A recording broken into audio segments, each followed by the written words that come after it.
I'm Courtney Brain. Something Positive for Positive People is a podcast featuring the experiences of individuals living with or affected by sexually transmitted infections. That is so hard to get out in one breath. Today I'm here with my home girl, Kimberly Allyse Johnson. And we just met, 2 days ago? Yep, 2 days Yesterday, ago. we talked on the phone yesterday. We set this interview up. We had a listener who reached out and encouraged me to reach out to her and have her on the podcast. So thank you to that person who I don't know if she wanted to remain anonymous or not, but we're just going to err on the side of caution. So thank you for helping us get this together. And like I always say, if you guys have people you want me to reach out to or people who may be good fits for the podcast, send them my way. I got a couple of them in the works now. So thanks to you guys for contributing to the podcast. All right, Kimberly, it's all about you now. Let's start with, what do you do? Well, hi, everyone, and thank you so much for having me. I'm really excited to be here. So I do life coaching. I do life coaching in the Denver, Colorado area, even though I have clients all over the place, all over the United States, and actually in different countries in the world. I also teach meditation.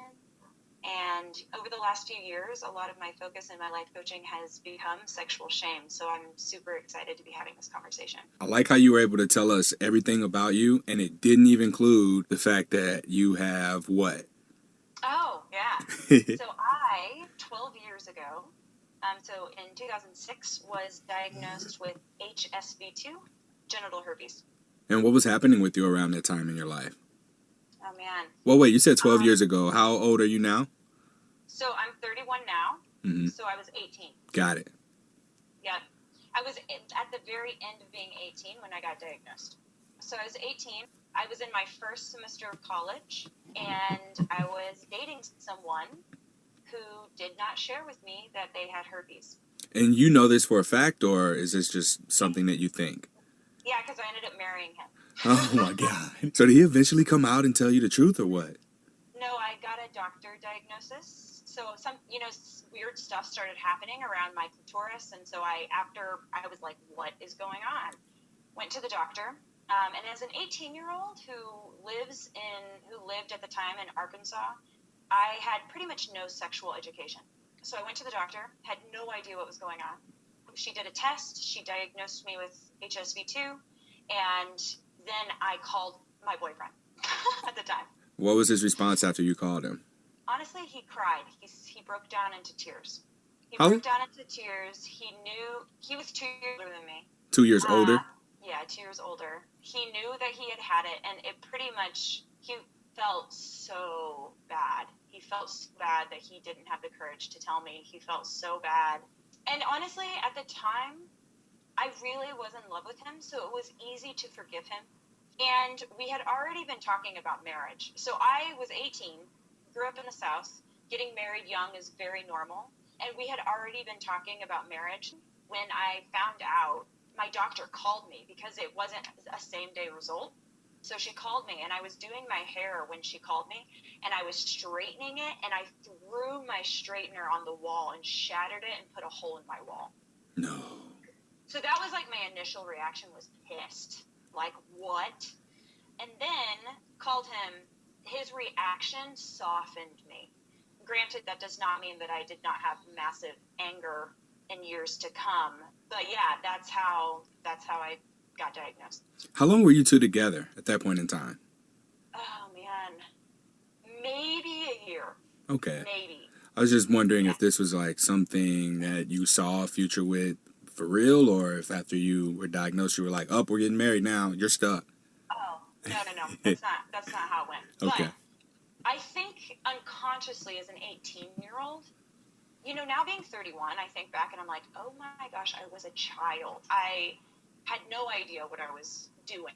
And we actually ended up staying married for 7 years. So I've been divorced now for about 5, but we were married a long time after that.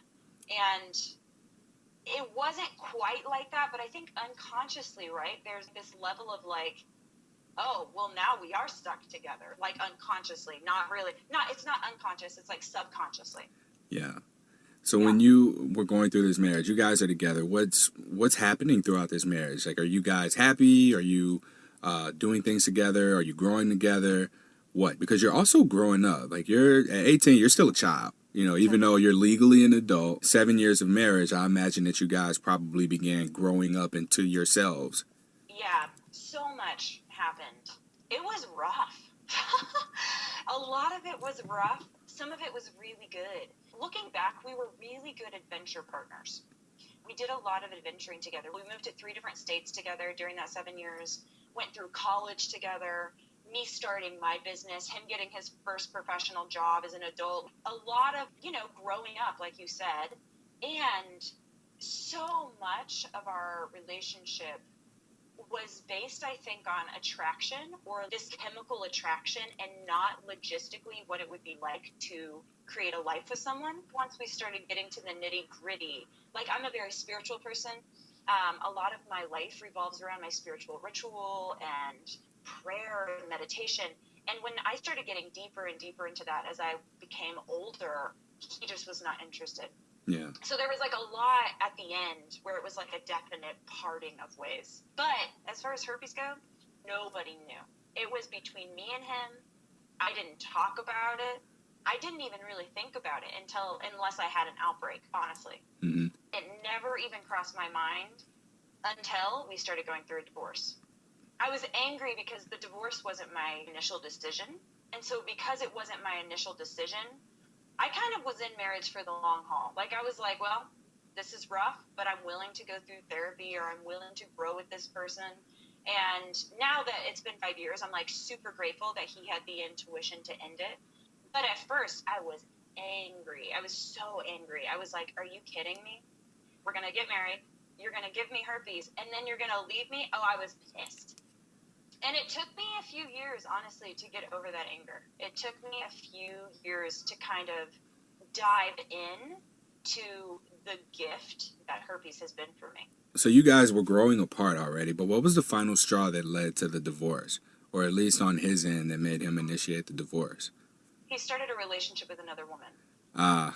That'll do it. All right. And I honestly don't blame him. Being an adult woman now, I think about the sexual education we had. I think about getting married so young. He was 2 years older, but that's still not very old. And I think he got curious, and he didn't have the communication skills, in my opinion, the emotional intelligence or the communication skills to really say, like, these are the things I'm feeling. These are the things I'm experiencing. How can we communicate about that? So it happened really quick. He started a relationship, and then a few months later he told me, and it was like pretty much done. Were you already kind of checking out as well? Were you surprised by it?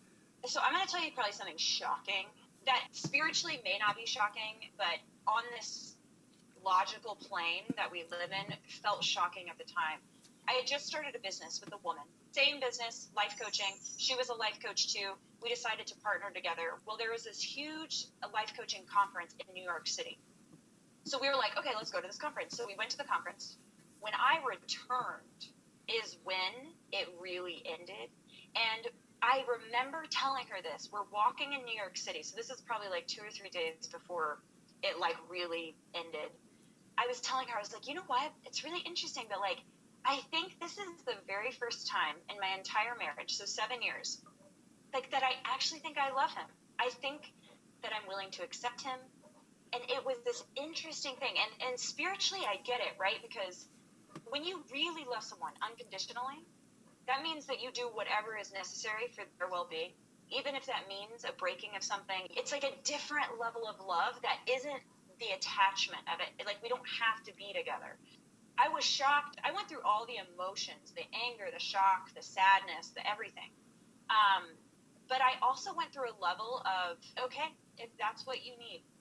It sounds to me like when you went on the retreat, that may have been like the first time that you two were apart, and you were able to really kind of come into yourself and have this time where you were just like, okay, I like myself now, or I love myself, and you were able to really just let go, like you said, like let go of any harbored resentment that you had, because you on that retreat may have learned something new about yourself and just been like, okay, I'm in this place, I like this place I'm in, this is what I'm feeling, and then you come back and it's like, all right, I'm gonna make this work, and then bam, get hit by a bus, metaphorically, of course. Yeah, it's kind of brilliant, I think, because it's like the second that we become attached to something, I think honestly, it is a spiritual thing for it to break. And I honestly cannot imagine who I would be if that didn't happen. I actually feel deep, deep gratitude to him.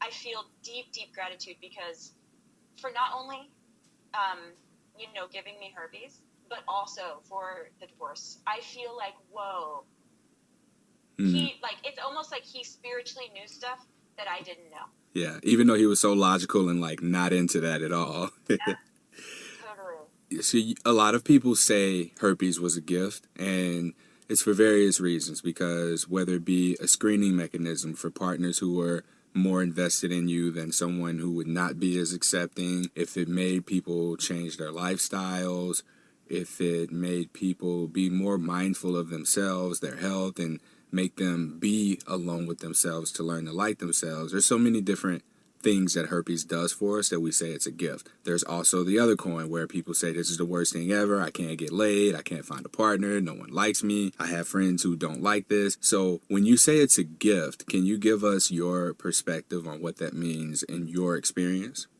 Yeah, totally. I love this question. So I want to be clear that at first I did not feel that way. When I first got divorced, I will be quite honest, I kind of lost it. Trying to date, I made many mistakes. Like where I'm in bed with someone naked and then like blurting it out because I was so terrified. And then because of how I was handling it, I was getting that mirrored back to me. I felt very unworthy. I had many people tell me that they didn't want to date me or they didn't even want to pursue anything with me because of herpes. I had a lot of rejection in the beginning, and it was because I was rejecting myself. And I didn't see that until I started doing deeper work around it.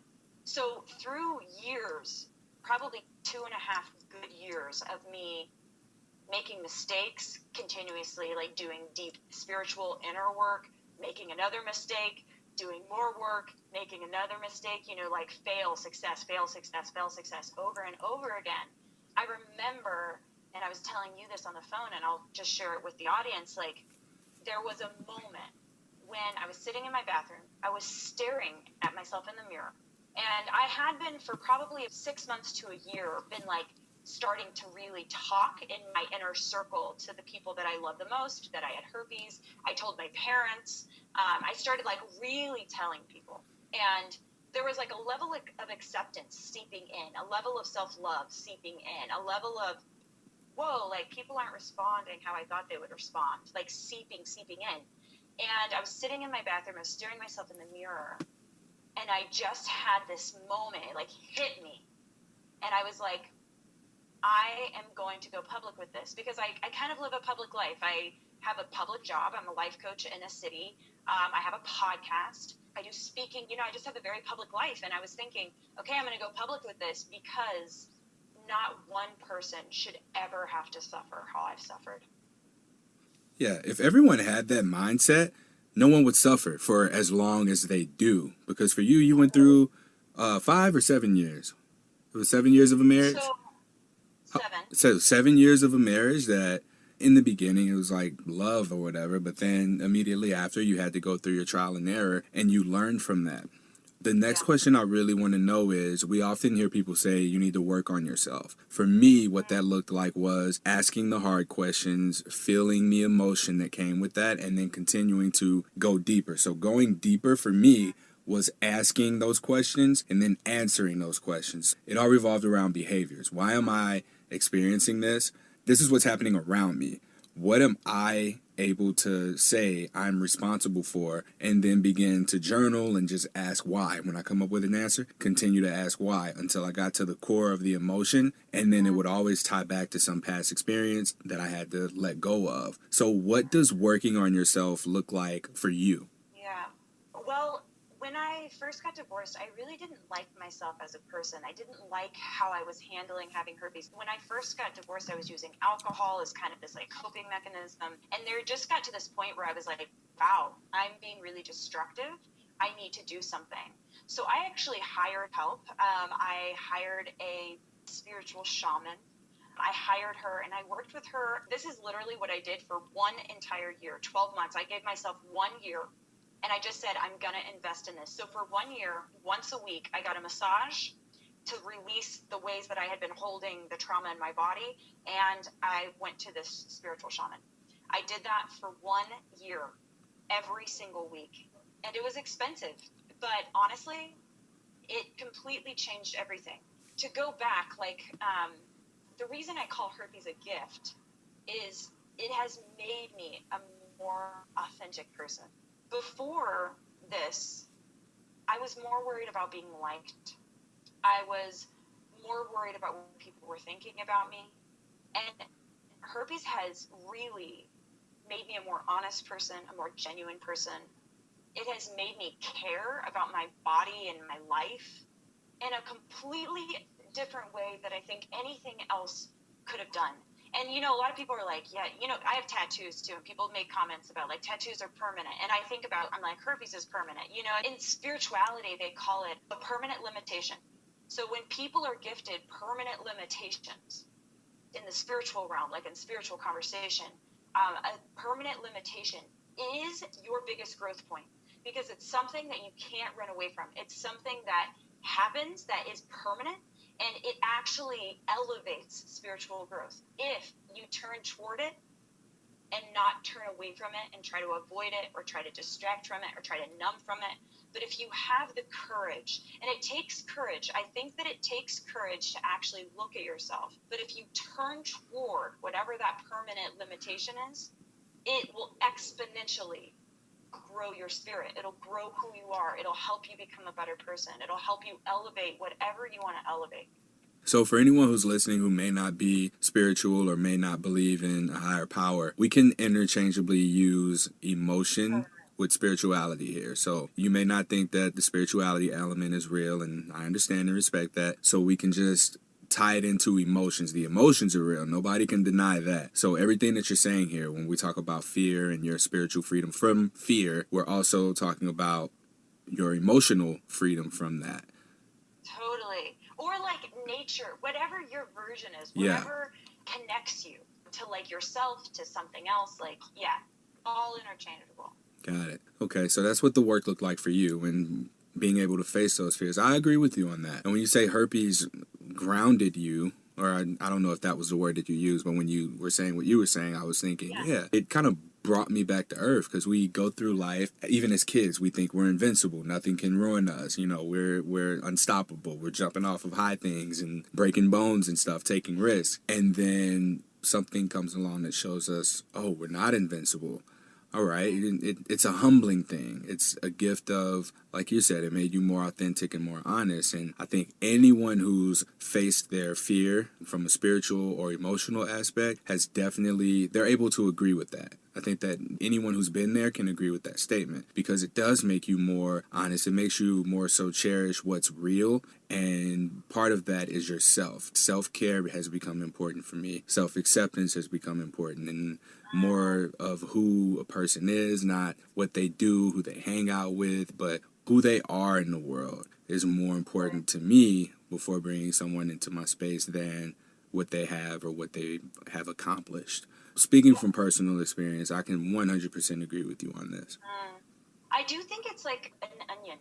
I think that we are ignorant self, which we all, I think, have ignorance of some sort, of some, just a not knowing. And it is like an onion. Like whenever I got herpes and really had to deal with it after my divorce, it was the layering of oh, this body doesn't make me worthy.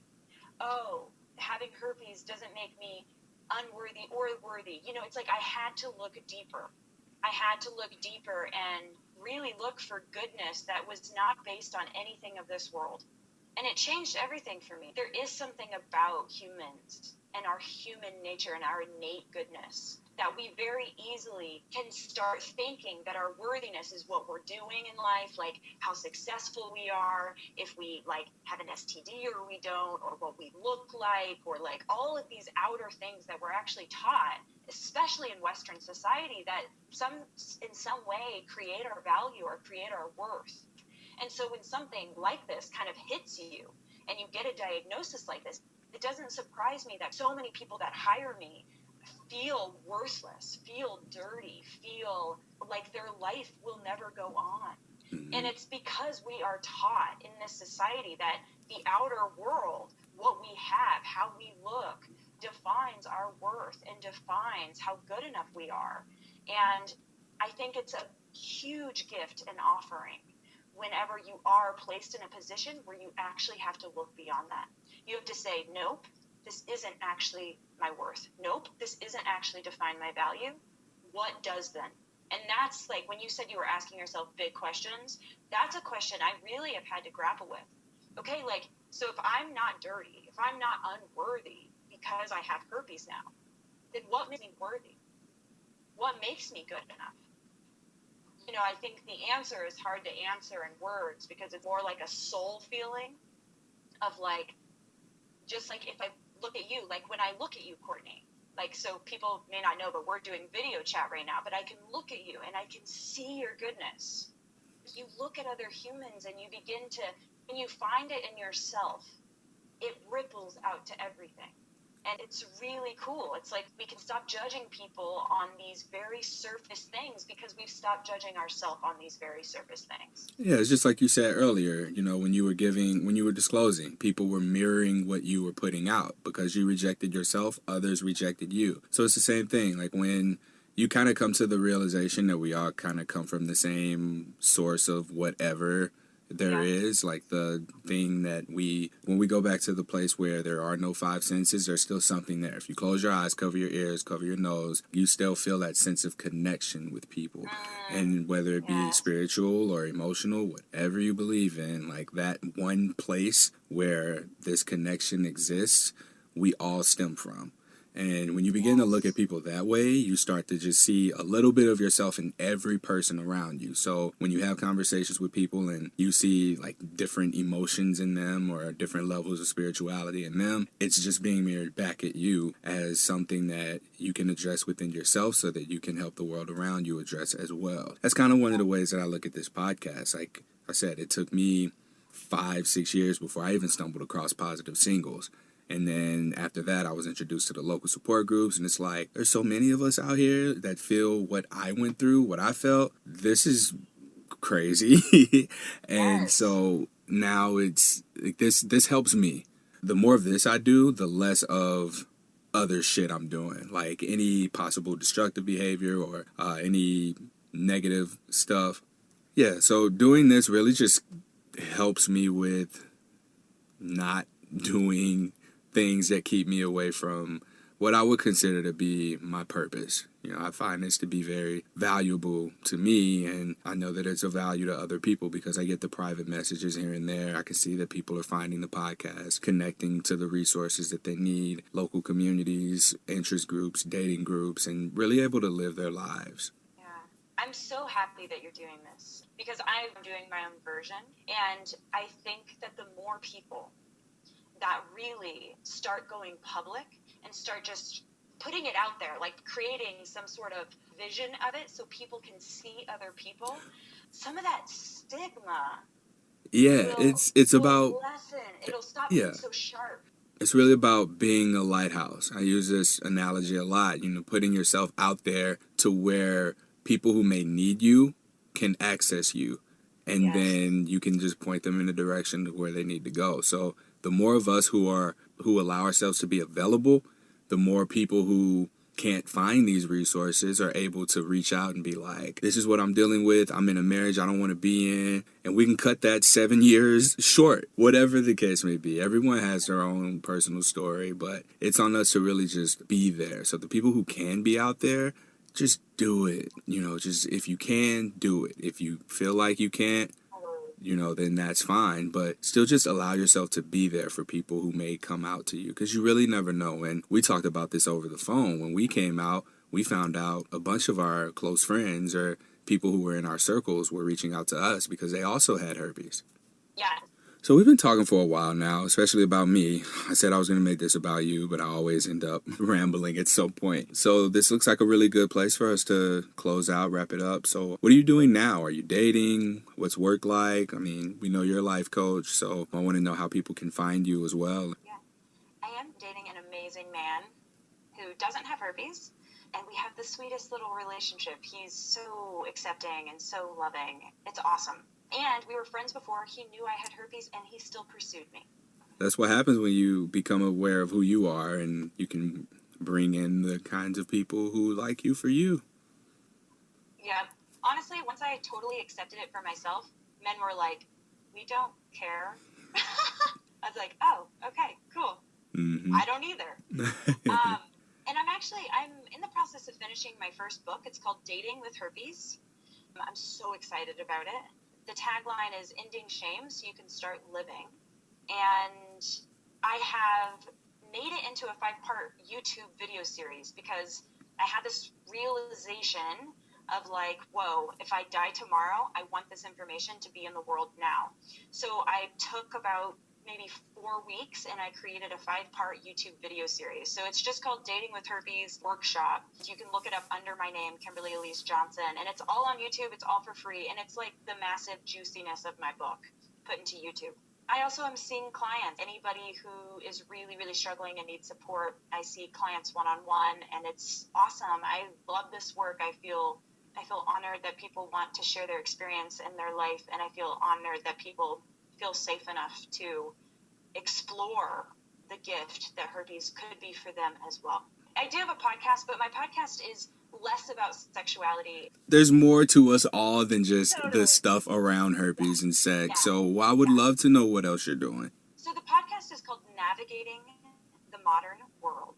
It's on any podcast platform, and it's honestly just exactly what the name is. It's how to navigate challenges that arise in your life. So I have podcasts on dating, I have podcasts on communication, I have podcasts on hate, I have podcasts on immigration, I have podcasts on all the things in life that are challenging that may arise and how I have handled them and tools and tips of how to deal powerfully with them. Awesome. Now, is there anything else that you want to leave us with? Yeah, anybody who's listening, I want to just say a few things. One, you're going to have great sex again. That's something you don't have to worry about. I promise. Call me on it. If you are on your deathbed and you haven't had good sex yet, call me. Let's fix that. So you're not a sex worker. Let's make that clear now.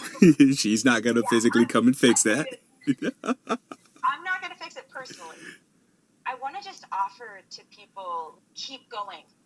If you keep listening to this podcast, if you keep seeking out support, if you're deep in it, hire somebody that does the type of work I do, or that is a counselor or therapist or anyone. Seek help because there is light in this. Just know how worthy you are. It has nothing to do with a sore on your vagina or your penis. It has nothing to do with any disease you might ever get. It has nothing to do with any virus you might ever get in this lifetime. You are completely whole and complete in this moment, just as you are. I hope that you can get even a glimpse of that from this episode and any other episode that Courtney is amazingly putting out into the world. You just totally created the birth of people ending us on a positive note. I'm going to make every guest going forward leave us with something along those lines. And I think this might be the best one because you're going to have great sex again. I promise you. Call me if you're not. Seriously. I have to leave that in here. I have to leave that. People contact me. They're like, I'm never going to have sex again. I'm like, no, oh my God. Okay. Well, thank you so much for your time, Kimberly. And how can people find you? The best way to find me is probably KimberlyCoaching.com. I have a contact form page if you have questions or if you just want to say, hey, what's up? I'm struggling too. Like, let me struggle with you. Let me hold the space with you. KimberlyCoaching.com. You can also find me on Navigating the Modern World on iTunes. I have an Instagram. That's probably the best way if you just want to see daily stuff of mine. It's just my name, Kimberly Allyse Johnson. That's my Instagram handle. But yeah, email me, get on my website, contact me, because you don't have to work with me to be in contact with me. I want to have a community around this conversation. So please know that I'm super available. Anybody that writes me on my website, I respond really quickly, and that's a great way to get in contact with me. Perfect. All right, everyone, this concludes this episode of Something Positive for Positive People. If you like this episode, please like, rate, review, share this podcast, and most importantly, subscribe to it. We're helping a lot of people get connected to local communities and support groups and dating interest groups, things that are really helpful to me when I was first diagnosed that weren't available until 5 years of me having to deal with this on my own. The quickest path to recovery is just surrounding yourself with positive people. I didn't do that on purpose, I promise, but as I was saying it, I caught it. But continue to do so. Evaluate the relationships that are around you and dive deeper into them. Lean on your support system. You have people around you who may be struggling with the same thing, and you just don't know it because you haven't put yourself out there. You haven't given them permission to share their challenges with you. So I encourage everybody to do that. Just make sure to be there. Just like on the episode 41, I just talk about how something positive is a lighthouse. Just be there, just like a lighthouse would be. Till next time, stay positive.